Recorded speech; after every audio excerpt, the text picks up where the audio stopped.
It was the most J. Cole thing to ever happen. I don't think it affects his big three status. Not ass. This doesn't make him any more ass. Yeah. He's gonna drop great music. It's a lot easier to shoot at a high percentage if you're not shooting as many shots. I think Drake has the worst discography of the three. It's because he shoots up a lot of shots. If Drake doesn't respond to Kendrick, is he not top three anymore because he didn't respond? Because now we're mad that Cole even responded? I think Future is like the greatest. He's for real. Not gonna tour till next year at the earliest, I'm telling you. And he's for real not gonna drop the album until he can tour. So we're just fucked.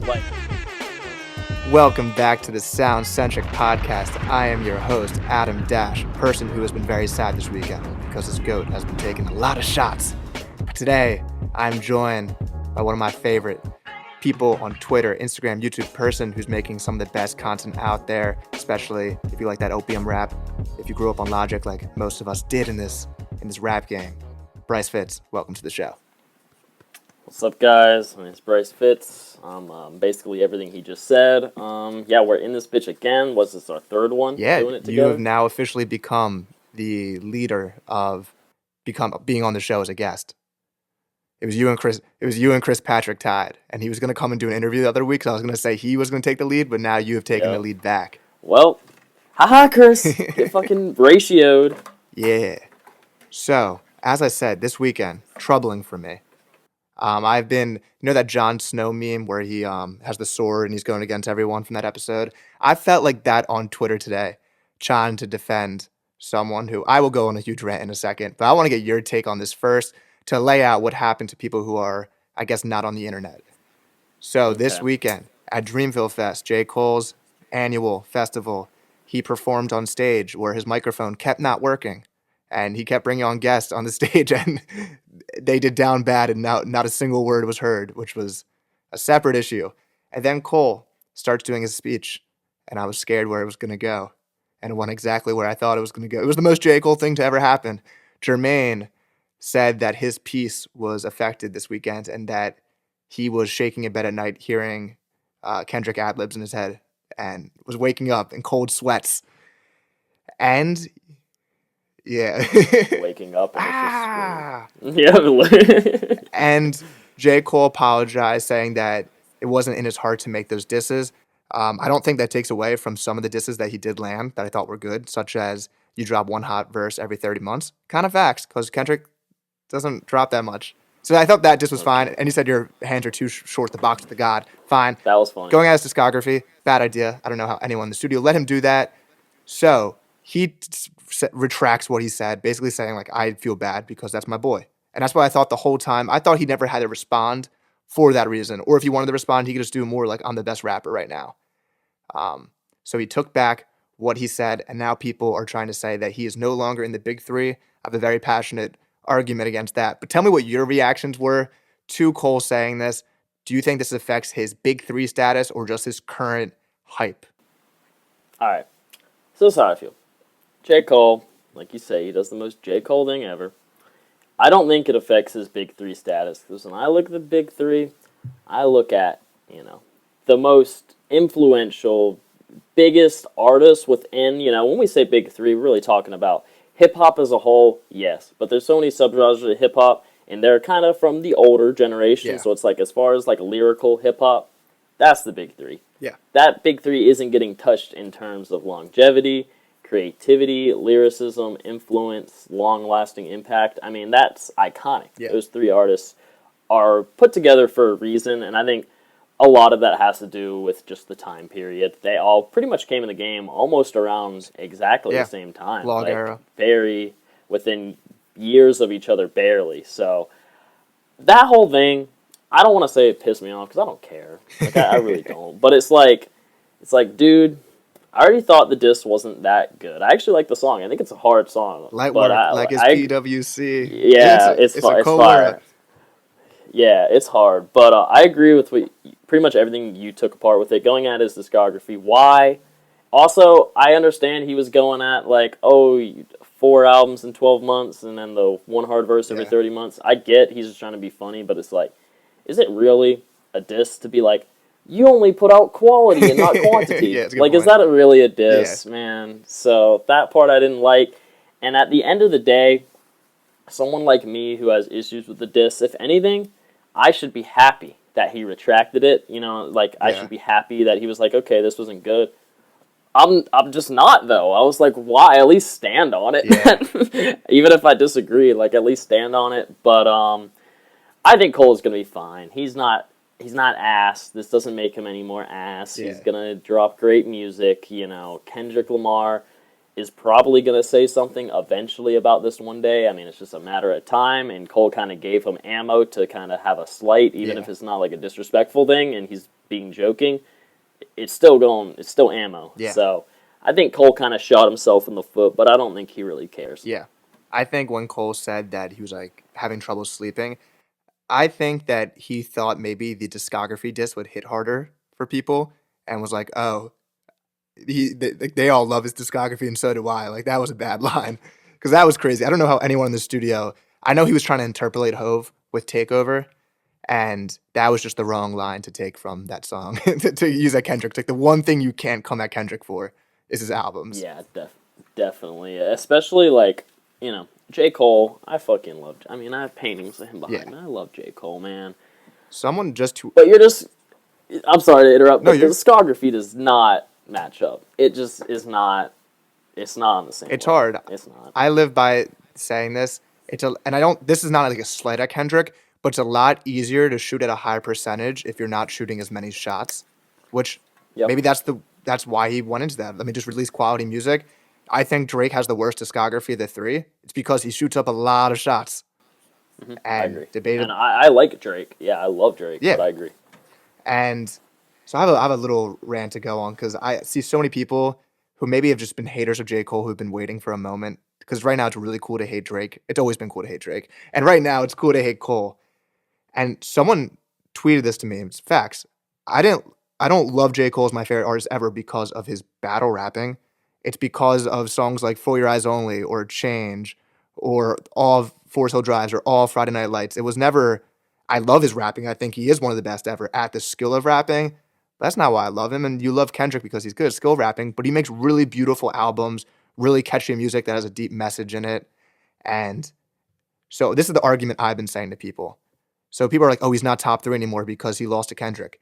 So if you lose a battle to another top three rapper, you're no longer top three. So if Drake lost to Pusha T, who's a non-top three rapper, was Drake not top three anymore? If Drake doesn't respond to Kendrick, is he not top three anymore because he didn't respond? Because now we're mad that Cole even responded, which he shouldn't have done in the first place because this was always going to be the reaction. So I think, as you said, the big three is not a debate. Your favorite three is a debate. The best three right now is a debate. Top three or the big three is something that we use to characterize a whole decade. And I said this comparison: if Giannis Antetokounmpo, if they lose in the first round to the Sixers, I pray to God this year, you might say Giannis wasn't a top three NBA player this past year. But when we look back at the 2020s and his MVPs and his championships, he is the big three of this decade in basketball. And losing just one battle does not mean you are no longer big three. I think it is ridiculous. People are throwing in all the Future fans and the Carti fans are coming out like, and respect to them. They're like, this is why Future's top three. You think if Kendrick came at Future in a diss, Future was gonna respond with a winning diss? Yeah, and that's like the whole generational thing because Future's right up there with that generation, Yeah. but it's just it's a different kind. You know, there's a separate big three for that, and I would say that's Future, Young Thug, and like I don't know, like maybe like Gucci Mane Yeah. or like that. Like that's kind of it's just not a the influence only goes so far, I guess, in those types of scenes. So you got to separate them. But I definitely agree with what you said. I don't think Future would be coming with the bars like that. Yeah. Respectfully. And So. it just makes me so angry that same thing people were starting to do revisionist history about To Pimp a Butterfly. Like, it was never hot. Like, it was always amazing. People are now saying, like, pulling out Cole lines from the past and stuff. He has done this. Dude, it's hard to have that on your back, top three for over a decade. And he's only gotten better. I still will firmly say, out of the three, he is the best rapper of the 2020s. This doesn't change that for me. Maybe it makes some of the bars hit a little less, but I thought the offseason, for me, like, Mr. Morale, it's a great, I don't know why I'm lying. It's a good album. At the end of the day, I want music that I want to replay. And it is beautiful how introspective he is and how personal he gets on that album. but I've heard albums like that before that I want to replay. That album, I just don't replay. So it's weird comparing it to the offseason, two completely different albums. I think the offseason, I play that more. And then the whole Future run, for the sake of Kendrick just not being active, it sucks, but like I think Cole's been better since the 2020s. Yeah. So I think Mr. Morale is a great project, but I understand what you're saying, and I think Cole is going in a direction, and we can talk about the new project, of course, 'cause Yeah. I think this directly relates to it, but It's great. Cole has been going in a direction at least probably since KOD, I feel like. KOD was his last, like, kind of conceptual kind of, yeah, so it's like, not that he's just putting out music to put it out, but he isn't trying to do what Kendrick is doing. Yeah. You know, it's a different approach to music, and a lot of people have expected Cole to kind of continue doing that approach forever, but Yeah. he can do whatever he wants. Yeah. You know, he's a good artist and rapper, so it's like, at the end of the day, I'm enjoying majority of what he's put out his entire career. Like, Yeah. just straight up. Same for Kendrick. Different approaches. Still lyrical. They're just different approaches. So I'm curious how you feel about the new project. Yes. So we're going to talk about this soon about Future and Metro, but there is the issue sometimes of artists overdropping. It's hard to fully live with an album and then get a new album so quickly, and I'll dive more deep into that with Future. But for Cole, I won't complain that we got a new album because he's my favorite artist. I love it. I think I would have rather of him dropped It's a Boy that he's been planning and then dropping the Fall Off. I think that would have been a bigger hype level around it because it's great bars, but it's kind of the off season too, which isn't a bad thing. Yes. But the off season was him being like, let me just spit bars. He came out and said that. I think the Fall Off, no matter what, I think it's 100% a concept album. It is not more bars. There's no way J. Cole would tease an album since 2018 just to give us the same album he just gave us twice. Yeah, I definitely agree with that. And I think it's, you know, I like Logic. Okay, Logic is an artist who is kind of, I almost think J. Cole is kind of doing a similar thing to Logic at this point. Because, you know, Logic has these big albums, conceptual albums, that might drop every 2-3 years. You know, Ultra 85's coming up. That's a big one. Mm-hmm. But look at the last 2 years. I guess one of them was a concept album. But it wasn't like this huge, grandiose, like, concept that was teased and stuff. And he kind of put out his last 3 projects really just because. And I think J. Cole's kind of doing something similar. Of course, Logic's a more extreme example. Yeah. Of that, but I don't have an issue with that. I do agree with what you're saying. It's like, you know, before the off-season dropped, everyone thought the Fall Off was next. And then the off-season came out. Yeah. And then everyone thought the, you know, Fall Off was next. Yeah. And then this came out. And people still think Fall Off might be next. It's a Boy. Is that even a project? I don't know what that is still. So I think it's definitely a project because he said on the album, I got 2 classics locked and loaded, and he could have easily said, I have a classic locked and loaded. He said You're right. 2 classics, and that picture he first put out years ago of It's a Boy then, Yep. he could have easily just scrapped it because it's hard to hold on to music that long and still have it connect to you, but he used it as his merch on the Drake tour, so that means like it has to be something. Oh, that's right. He did. Good call. Yeah, I forgot that happened. Yeah, so good catch. it has to be something. So this does not kill my hype at all for a Cole thing. That being said, before this happened, I thought he was the top currently of the interchangeable of the big 3. There's always like a changing of the guard, and I thought he was at the top with all the features, and obviously this puts him back down to the bottom of the 3, I guess you could say. I still think I would have him over Drake, but because Drake hasn't even responded, and I think Yeah, what's up with that, Ron? What the fuck? really dope Instagram post from him. I think Fucking God. I think the disc. I can't. I think the disc will also go more at Future and Metro than it will Kendrick. Because at the end of the day, I never thought 100%. that Kendrick disc was that crazy. Yeah, he really didn't. He's kind of just talking his shit. It's just kind of it's such a shock thing to like not only hear a Kendrick Lamar verse, not only hear a surprise feature, but and not only have him like actually talk about something Yeah. like that in like a very like cocky kind of way. So that's what really shocked people. But I 100% agree that the issues that Drake has, if you've looked into it, it's with Future and Metro. Yeah. And you know Kendrick was kind of there just to be like, okay, like I don't have a Yeah, problem yeah. with saying this on your song. So I feel you, but yeah, if that happens, it'll be interesting. Yeah. If. I think Kendrick's getting I love Kendrick. I think he's getting a little too much credit for like ending Cole. Like Cole like just shot himself. Like Cole dropped Yeah. to be like a disc that was harder than Kendrick first dropped, and because he didn't stand on it, people are like, he was scared of Kendrick. I think Cole was just like, fuck, I like him. Like, there was no reason for me to do that. So now we're like, Kendrick ended him. He ended himself. Like, it's a weird Yeah, position. Kendrick had got that little assisted suicide Yeah. little accolade, but yeah, definitely. But I think I'm ready for it. So let's go switch to Future now because I can segue into that with the overdropping thing because now I think Cole should hold off on It's a Boy for a while. Maybe this year, definitely this year I want something, but let's now live with this album that just came out, which I do think was really great. I think it's really great, especially because I listen to a lot of music in the gym. Perfect for that. He's spitting Yeah. good beats as always. Yeah, it's a versatile project. One more thing before we Yeah, get yeah. into featuring that. I guess that reminded me, the fall off. You know, when it was originally supposed to come out, 2020. You know, had all the Yeah, election type branding.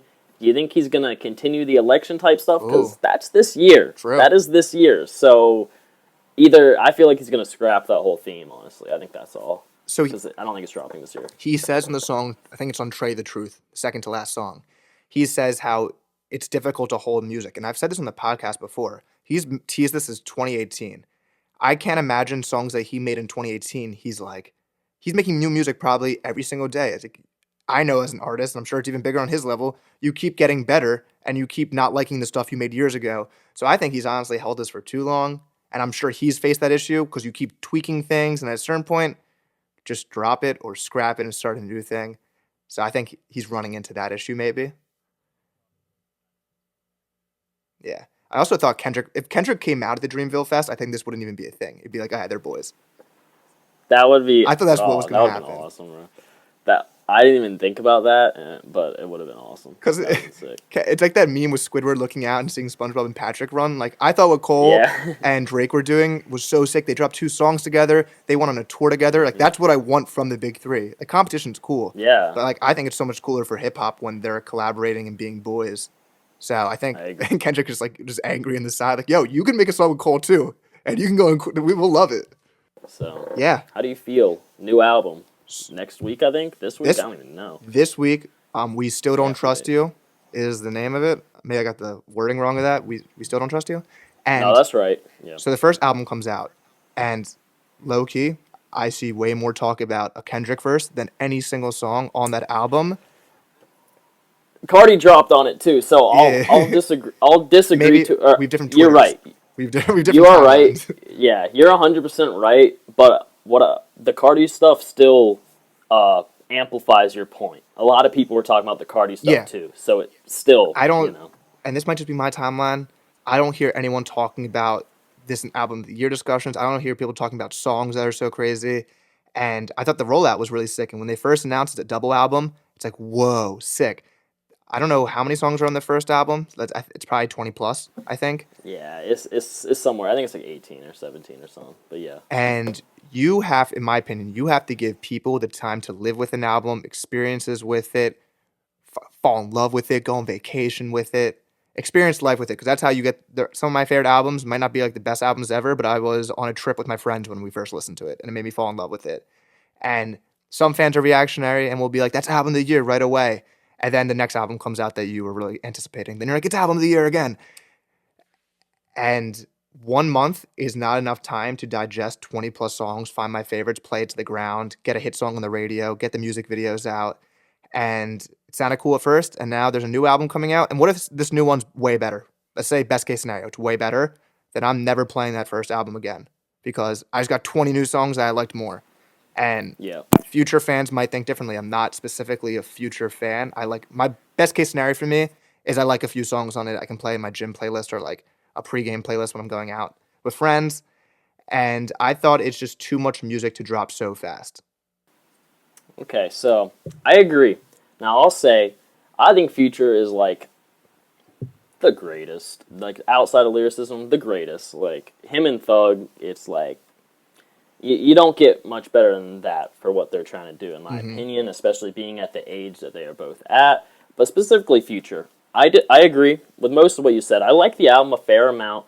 Didn't think it was the most strong album in the world. I thought it was a little generic for a Future album, but I did enjoy fair amount of songs and stuff. But as far as the double dropping, I'm sure you remember Future's done this before. Future self-titled Hendrix.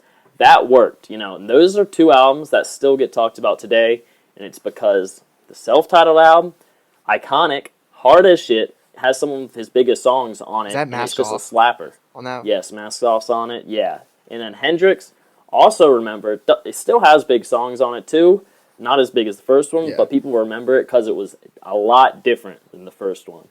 So they gotta come different on this next one. Yeah. Like they gotta, Future can do the R&B shit, that's fine. Like, if they want it to be separate like that, then you have to do something that's going to completely change the feeling of that album. Now, I still want, if it's, say it's an R&B focused project, that's not even my favorite kind of Future, but say it is, I still want some hard songs on there, but it just needs to be a different feeling, or else it's going to feel like more of the same, and people were already feeling like it was more of the same when the first album came out, so. Yeah, and maybe this could have worked. I'm not sure how many songs were on the Future Hendrix, but maybe 10 and 10 would have worked better. But 20 and 20, 40 songs is just way too much music. If Cole dropped another album this week, I'd be like, yo, you gotta slow down. I need to first run this. I like to run songs into the ground. I want to bump it, send it to friends, and it's just too much. And apparently there's no features on this one, but then a snippet came out which sounded like The Weeknd. But The Weeknd, so I've honestly stopped keeping up with, like, music news apart from what I report on my channel to an extent, because I'm just like, there's so much music that drops every fucking day and week. It'll come. The music will come to me. It'll find a way to me one day. So you tell me how you feel about this as a bigger Future fan. Can he do an album with no features? That's interesting. I think so. I mean, he's done it before. I couldn't even tell you which one, but he's definitely had some old tapes back in the day where it was just himself. It was a long time ago. I think the thing that's great about Metro specifically working with Future is that he can mesh well with a lot of artists. Like, the features on that first album, like, incredible. Like, just straight up incredible. But I think if they're going to go for the R&B type, like, kind of more chill vibe, I don't think there should be features, honestly. All right, give me some. If it's going to be more hard shit, give me some features. Yep. But him and Brent Faiyaz on an R&B just Toxic song. Yeah, there you go. See, even that works. I'm okay with that. Yeah, that would be crazy. But yeah, I feel like the hype. I hear no one talking about this album at this point. Or not as much talk as maybe they could have done a spring-summer album. That would have worked better. Yeah, I have a feeling once the album drops, something will kind of click and it will make sense. But right now, whatever. I get more music. I definitely agree with everything you're saying as far as, like, from a music discourse or music discourse. Music discourse side of things.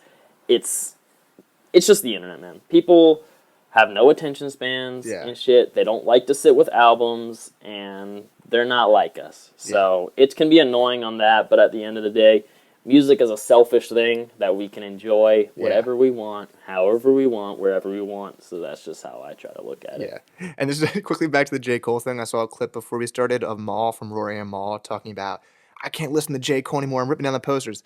Like, man, you can listen to Love Yours still. This beef didn't change how that song's gonna connect to you. It's fine. Yeah. So now I'm curious, because you're my resident Playboi Carti correspondent.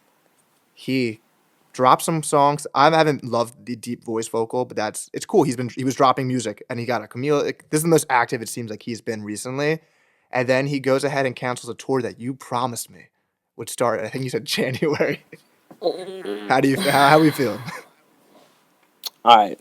So for those who don't know, pretty much exactly what just happened, he just said. But Playboi Carti canceled his tour, but it's not that cut and dry. So I'm gonna tell you about the roller coaster this man Playboi Carti does to his fans for fun, seemingly, just for recreation. Yeah. I don't understand him.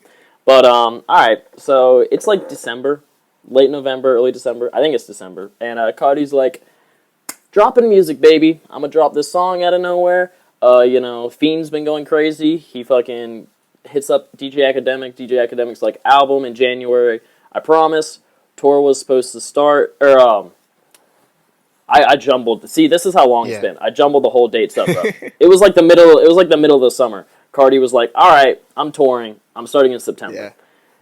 Yeah. Delayed until January. That's when he started dropping music. DJ Academic's like, album, January, promise. EU tour got pushed to the back of the US tour, so technically that's a second delay, even though the US dates only got moved once. But technically that's a second delay. His tour was now starting in January officially. Didn't start. It was like 2 days before tour was supposed to start. People were already traveling. People just had no idea. Yeah. No one reached out. No contact. Tour just didn't happen. Whack. There was no dates for a little bit on the website. Carti's still dropping during all this, mind you. Just random songs. Tour gets rescheduled for like fucking, I don't even fucking know when. I didn't even like check my ticket. It was like March or some shit. Like I literally didn't even check. And then like a month later, no tour at all. Just canceled completely. And I'm going to tell you what happened. Like this is what happened. So Live Nation, you know, they own Ticketmaster, of course, you know that. But they were like, hey man, you got to sell more tickets because you got a worldwide, not a countrywide, a worldwide arena tour with multiple dates in the same cities, thinking he could pull in tens and tens of thousands of people, but he won't drop. And Live Nation's like, listen, buddy, we're going to keep delaying your tour because of ticket sales. And Carti's like, nah, I want to drop my album right before tour, so blah, blah, blah. Live Nation's like, listen, man, you can't do that because we don't have the ticket sales. We can't trust that just because if you drop an album, these ticket sales are going to go up however much percent you think they're going to go. We just, as a business, you can't just trust that, especially when it's like days before type thing. They're going to lose money. So they delayed it, and then they canceled it. I don't think Playboi Carti can physically tour until next year. Like, I don't think it is... they won't let him. Like, I don't think it's going to happen. That's not. He's doing a bunch of festivals in the summer, so it's not like he's going to do a summer tour, even if he could, because he's already fucking booked up half of July. So it's like, he's for real not going to tour till next year at the earliest, I'm telling you. And he's for real not going to drop the album until he can tour. So we're just fucked. Like, we were this close. We were this close, and it's fucked. It's an interesting conversation because I think a lot of fans think their favorite artists can do arenas. It's really hard. We can quickly, I'm trying to think at the top of my head, artists who can do their own headlining arena tour. Kendrick, Drake, J. Cole, Tyler, the Creator, Travis Scott. Yep. That might... Kanye? Oh, Kanye. Yeah, but Nicki. That might be the end of the list. A lot of the bigger female artists definitely could, especially when you get into like kind of the pop scene. But as far as like rap, her and Ice Spice did one, so it's like so that's different. Ice Spice was opening. If you want to like, I guess he was going to do Ken Carson and Destroy Lonely. Is that what it was? Yeah, and Homicide. But same shit. So maybe you need one bigger. I don't know their popularity. Maybe one more big. Maybe Yeet. Is he bigger than like Ken Carson? Yeah, Carti would never be seen like calling himself on the same level as Yeet. That's the problem. Yeah. So Carti has too much of an ego. The only other person that Carti has ever considered touring with, like since Whole Lotta Red, who wasn't signed to Opium, I guess apart from Rico Nasty, that one tour, but it was Kanye. Kanye and him were supposed to have a joint tour. Like they both were posting about it like a year ago, I believe. Like it was gonna happen for real, but and didn't. I saw Future in high school. I saw Future and Migos on a head. Like they did an amphitheater tour, but they went together because sometimes you need to do that and put your pride to the side if you want to actually get the concert going. Even Tyler's tour, it was Tyler, Kali Uchis, Vince Staples, and an upcoming teaser touchdown. That's a crazy tour. Yeah, there were a lot of people there for Kali too. I remember when I was there. There were people. I mean, she's a huge artist too.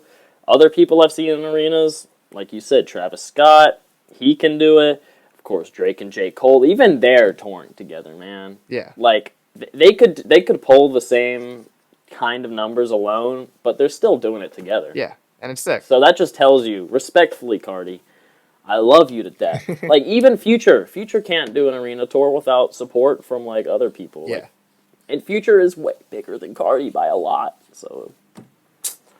I don't know. Yeah, poor Carti fans. We're here for you. Sucks. We're sympathizing for you.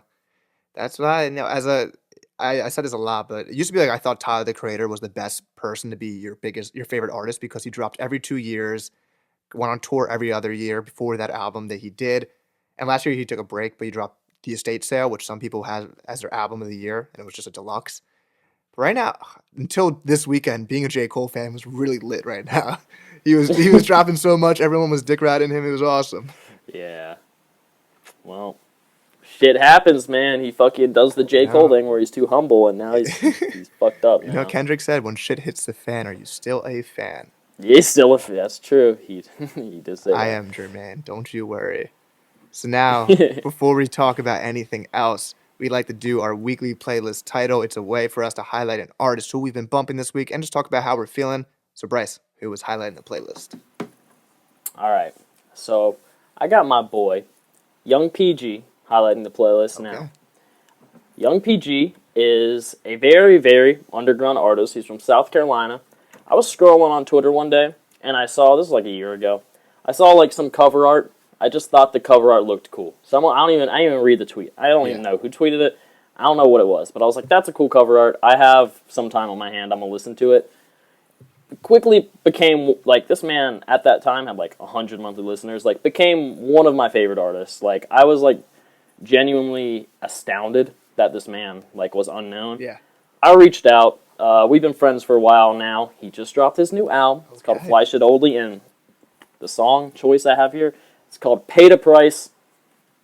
Wow. I mean, if you're into the kind of underground like type shit, like the opium type shit, you are going to love it. It is some of the most polished stuff in the underground, extremely underrated. He had, like, I don't even know how to explain this kid to, like, people, but if you, like, it's not even about the music, too. The music's amazing, but just looking at the whole way he presents himself, he rolls shit out, he's going up. Like, he has been blowing up on Twitter, viral snippets, millions of views, like, literally just off the music. I haven't seen this in years.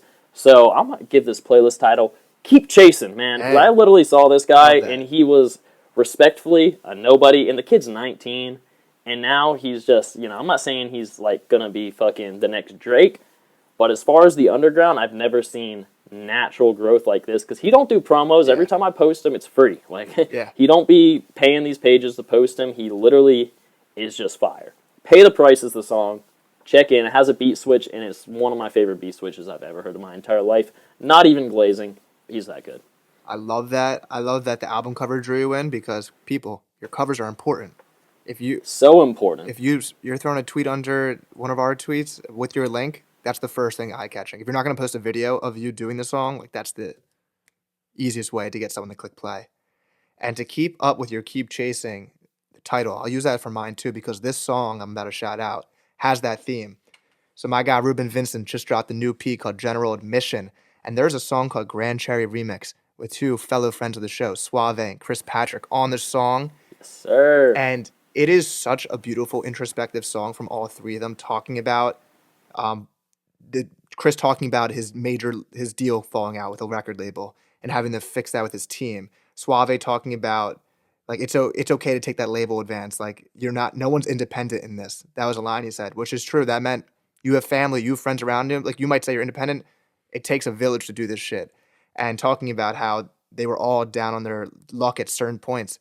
And all three of them in the song delivered 3 amazing verses, incredible beat, very touching. I would suggest any rap fan, if you're a fan of that, I don't know, just like the Dreamville, Kendrick Lamar, like any Jay-Z, any type of rap like that. You will. Good music. Great music. Right, you'll fuck with it. Those are all incredible artists, all 3 of them. I've been fans of them for a while. I've seen Suave live before. Chris Patrick's my guy too, so come on. I need to see Suave. We were going to link up in Philly, but didn't end up working out. But he's incredible energy. Yeah. The song Grammys is so crazy, and his music videos with Connor Price. Yeah. They're like a whole friend group of like Suave, Chris, Ruben, Ben Riley, Marco Plus. Like, just crazy talented artists. So I love that for that come up right now. And I guess that can segue into a conversation about, are there cool ways that you've seen certain artists market their stuff that really caught your eyes? For example, maybe it's not the most creative, but Chris dropped his album on Even like 2 weeks early, so you could purchase it. I saw that. I thought that's a really cool thing. If you paid a certain amount of money, you can get a call with Chris, FaceTime him, get tickets to a concert, depending on how much you wanted to pay for it. Like, really cool idea, really cool concept.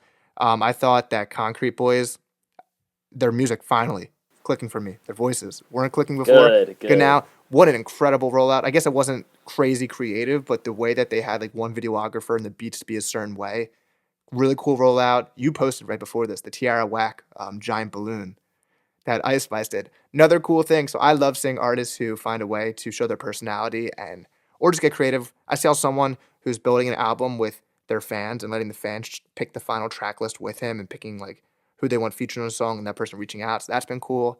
Anything stuck out to you? Yeah, so the other day, my boy, 4 or 5, another underground artist, I mentioned to you before earlier.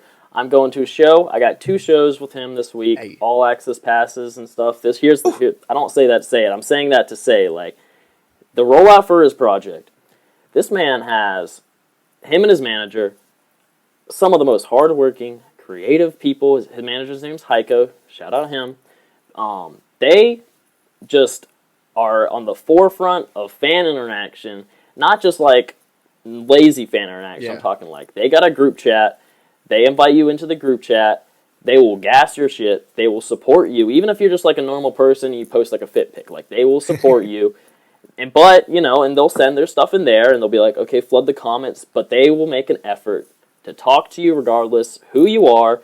They make efforts with people like myself to send me the album early, lock me in for shows and stuff. It's the key. They give me the opportunity for content, and I was like, okay, like, what are we gonna do? And they were like, don't care. They were like, whatever you want is completely fine.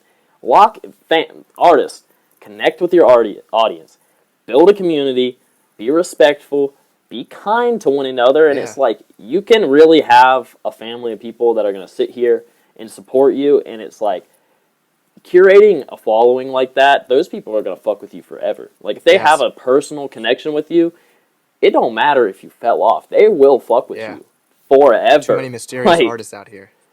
Yes, and it's like, even me just posting whatever I be posting, I know that man's busy as fuck. He still be swiping up on my shit, and I know it's not just because I'm special, because I be hearing other people who does the same thing. Yeah. So it's like, not saying you have to be on your phone all day talking to random fans that you don't know, but it's like, make an effort, form a community, have your team, like your management, help you out, and be active. Yes. That's all. Just that's what you got to do. I saw Suave post a video of him going into like cars with fans and playing his new song for fans in cars. Beautiful. That type of stuff. Just the simple interaction on Twitter can mean so much. I remember Logic wishing me a happy birthday because I tweeted to him as my birthday, and how much more that makes me like fall in love with that person.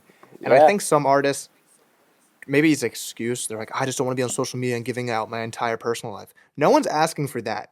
You don't got to tell me your mom and dad's name. You don't got to tell me where. Well, we probably usually know where you grew up if you rap about it. But you don't need to tell me all that personal information, what your dog's name growing up and what breed it was.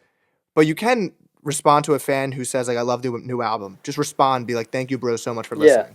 It's really simple. And to add on to that, I agree with what you said, but I'm not even saying an artist needs to use the internet, because someone like you just mentioned, who I've had a lot of interactions with, Logic, that man has not opened a social media app since 2018. Fair. Like, however, his management and the people that he pays, his team, they make an effort, they make a huge effort to make us feel included, speak with us on behalf of him, plan things with us. I was just saying earlier, I got my own stream in the Logic Discord now, and there's some other stuff that I cannot talk about, but it's coming, and y'all will see it. Maybe it's out by the time this is up. I don't. It's a chance, whatever. But my point is, there are ways to create a community and have a following base that's gonna fuck with you for the long term, even if you don't want to be on social media. It's fine if you don't want to do that, but there are ways to do it. Yeah. Now let's get into our final topic to segue with that Logic discussion. Logic has been teasing an album called Ultra 85 for as long as I can remember. And he had a listening party with fans where they all wore headphones at the same time. I've been to a silent disco before when I was like in middle school. I've experienced something like that. Even cooler when you get to, that's like what it feels like on Twitter at 12 o'clock on a Thursday night when we're all in our headphones tweeting at the same time, but now you're actually in the room with them. Tell me about that experience. It was probably the most unique experience of my life. I'm sure there will be things like that I go to since I'm in music, but before that, I've never seen something like that. being in this full room of die-hard fans, and it's just like, Logic's just right there. Like, he's like 10 feet in front of me. Like, he's just chilling. He had a microphone. He would pause the track, or between tracks, he'd talk, he'd say something, and we would hear it in our things. And it was like, being able to hear that album early, and like looking around and seeing everyone's reactions and seeing Logic's reactions to our reactions, it was a very, very interesting experience. It was, I understand why he did Silent Disco. Album obviously isn't coming out for a while. It would have been a little more turnt if it wasn't Silent Disco style, just because I like loud music. Yeah. But for the theme or concept of listening to an album like that, perfect. Silent Disco was the way to go. I mean, it was just so cool, bro. I'm like almost at a loss for words because it was just so cool. Like, I'm just sitting there with headphones on. Can't imagine. Logic just right there. He's just chilling. Like, it was so cool. It was incredible. That's awesome. He's always... The album's great, too. Album's great. I can't wait. I'll say that album is great. I remember the incredible true story, him going around in that tour bus to visit fans and show them the album. He has been the king of treating his fans well. Those tour life videos are why I always wanted to perform on stage, and watching those videos, and they really took not control. They took advantage of the internet in that era, and have only kept going with before anyone else. Yeah, and the way that this goes back to the conversation we're having, the way that Logic has curated a fan base during that era of Incredible True Story, him doing all that in stages and stuff. I'm not saying he's the first artist to do that. He's not. Yeah. But I think, maybe I'm wrong. Y'all can pull up some receipts, but I think he's the first artist to do all that kind of stuff and blend it in with like the internet. You know, I don't think there was any artist doing all these fan kind of activities and stuff and using it, you know, on the internet. Yeah. I might be wrong, but I can't. I know think a of few because artist. I think the blog era was like the birth of like YouTube and stuff. So I know a few artists that I love doing it that have not had the staying power as Logic has. But like, I remember there was an artist. But were they like visiting fans and stuff at their houses and posting it? This guy was the person I'm thinking of was completely independent, so I don't know if he could do that. I know Logic was signed. Okay, well, shit, I could do that and say I could do it, but yeah, Logic was small around then too. So honestly, that's not even a bad comparison. But it was awesome. That made me fall in love with concept albums. He's rocking a space jumpsuit everywhere he goes. Builds up to this album about space. I still got everybody on my ceiling. It's a giant tapestry of everybody. Dude, I saw that on your social the other day. I was like, oh, it's kind of a beautiful tapestry to have. It's just it's like my favorite cover art. I think it's my favorite ever. It's really fucking sick. I remember saying, oh my god, is that J. Cole in the back? Oh my god, we're going to get the J. Cole feature. Dude, it fucking spoiled the feature for everyone. Yeah, I remember that. That was sick. I wonder if they'll ever have a song come out again. Maybe one day. Maybe one day. But Bryce, thank you so much for coming on the show. I want to give you a space to highlight what you got coming and where the people can find you. All right, man. I appreciate you having me on here. Third time. Get out of here, Chris Patrick. You don't have to be on here a few more times if you want to beat me. So do that and support Adam Dash. But yeah, you can find me Bryce Fitz, YouTube, Twitter, Instagram. That's all I care about. So I don't really use TikTok anymore because UMG actually fucked up everything. So yeah. Shout out Adam Dash, Sound Centric, putting the people on, creating some of the most in-depth and actual, like, I give a fuck about the music kind of content that I've seen in my time on the internet, period. So show some flowers, show some love. Thank you, dog. I appreciate y'all stopping in for my episode, but stop in for all his episodes because he be killing it. Yes. So, there we go. Damn, you make me tear up. We just love this music shit, and there's nothing more I enjoy in the world talking about it than with someone who also cares about this shit a lot. If you made it to the end of the episode, thank you. You can find me on social media, Adam-DASH_. Sound-centric music on Twitter, on Instagram, on TikTok, on YouTube. We got a lot of weekly segments that happen outside the podcast. We got more interviews coming up. And we will see you next time. Peace.